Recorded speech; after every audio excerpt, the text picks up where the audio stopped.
Last night during President Obama's address on the BP oil spill, he turned to focus on the need for energy reform. As we recover from this recession, the transition to clean energy has the potential to grow our economy and create millions of jobs. But only if we accelerate that transition. Only if we seize the moment. Is an energy bill the next item on the president's agenda? Joining me now, Chris Horner, author of Power Grab, How Obama's Green Policies Will Steal Your Freedom and Bankrupt America, and my colleagues Liz Clayman, Fox Business anchor. Chris, first to you. What does the president want to do, and how does he want to use the crisis in the Gulf of Mexico to help him do it faster, bigger, and quicker? Well, it's pretty clear that he showed contempt for all of us last night, Judge, by refusing the dog that didn't bark. He has been saying for 2 years precisely what he wanted to do to us.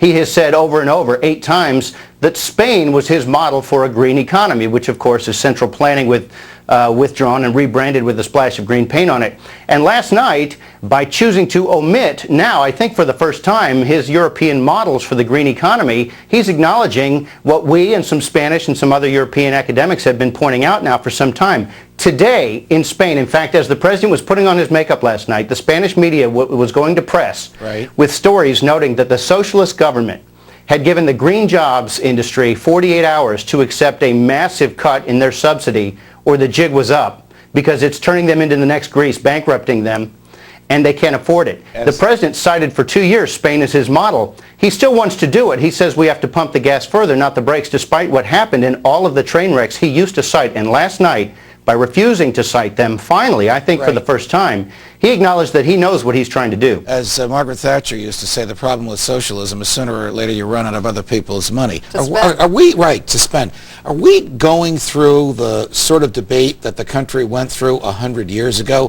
Which is better, free choice of individual investors and consumers, or central planning by the government? And is the government going to use one crisis after another crisis after another crisis to make the argument for central planning? But it doesn't, Judge. It doesn't use a crisis. Go back just 4 decades, okay? We had the oil shock where the Arabs really stuck it to us.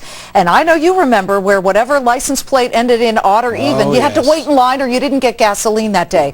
From that, we learned nothing, Judge. We have no energy policy after this. You know, Chris makes a point, President Obama wants to do this. You know, every president, whether it was Reagan or Bush or President Clinton, brought up, an energy policy. We still don't have it. That's an embarrassment. Chris, is he going to push for cap and trade? Are they going to tell me that a federal agent has to come and inspect the windows in my private home before I can sell it? And are they going to get that kind of a law passed as a result of the crisis in the Gulf of Mexico? Well, real quickly, I want to disagree slightly with Liz. We've learned since the oil shock that America sits on the world's largest energy resources, the largest resources in the world. So when he tried to imply the opposite last night by saying that we're in deep water, so to speak, because we're running out of places to get it, that too was a hot poker in the eye of every hardworking American upon whom he seeks to impose energy poverty, which will mean poverty.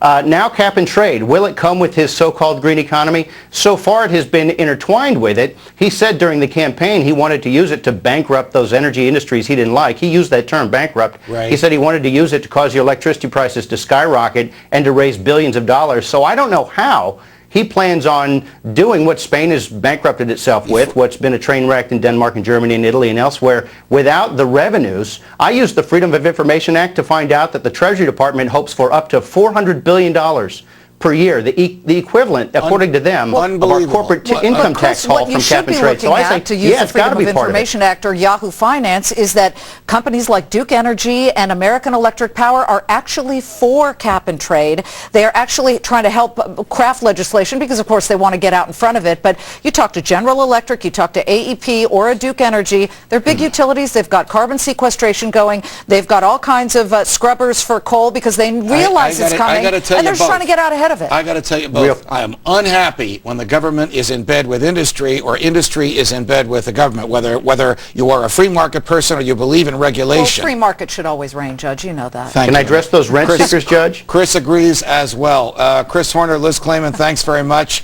We will be right back.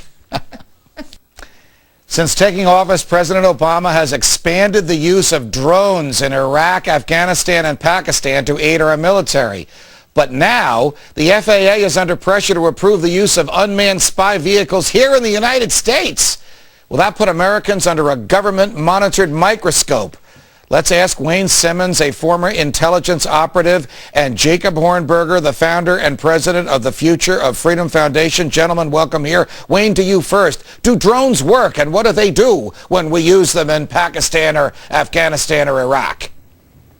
Hi, Judge. Yeah, they absolutely work. We have actually, Judge, second-generation platforms now called multi-platform technology. We can actually put a dirigible up that can stay up about 7 days from about 20,000 feet over virtually any type of war zone or any type of area, and real-time view the enemy coming at us from virtually any direction. So I suspect that we can take that same technology, move it over onto the southern border and perhaps the northern border, and use that to keep an eye on the bad guys trying to come across our border. Yeah, but Jacob, the last time I checked, the military is not allowed to operate in the United States. The CIA is not allowed to operate in the United States. The right to privacy is still enshrined in the Fourth Amendment. Question, can the federal government put satellites in the sky, whether you call them drones or something else, to spy on us as we go about our daily business in this country?